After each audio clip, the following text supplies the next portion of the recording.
хурлын дарга эрхэм гишүүдээ Монгол Улсын их хурлын гишүүн Мандахай нарын 10 гишүүнээс 2025 оны 6 дугаар сарын 19-ний өдөр Улсын хурл өргөн мэдүүлсэн өдөө аж ахуйн тухай хуулийн төслийн анхны хэлэлцүүлгийг Улсын хурлын чуулганы 2026 оны 6 дугаар сарын 5-ны өдрийн нэгдсэн хуралдаанаар явуулж эцсийн хэлэлцүүлэг бэлтгүүлэхээр байгаль орчин хүнсэтэй аж ахуйн байнгын хорон шилжүүлсэн.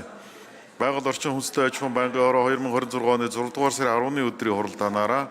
дээр хуулийн төслийн эцсийн хэлэлцүүлгийг Монгол Улсын их хурлын чуулганы хуралдааны дэгийн тухай хуулийн 42 дугаар зүйлийг баримтлан явуулсан болно.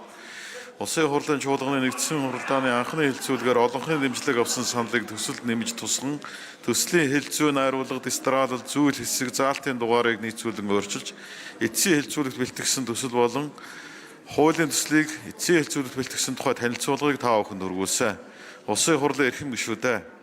хөдөө аж ахуйн тухай хуулийн төслийг эцсийн хэлэлцүүлэгт бэлтгэсэн төсөл болон хуулийн төслийг эцсийн хэлэлцүүлэгт бэлтгэсэн тухай танилцуулгыг хэлцэн шийдвэрлэж өгөхийг та бүхнээс хүсье анхаарал тавьсан баярлалаа.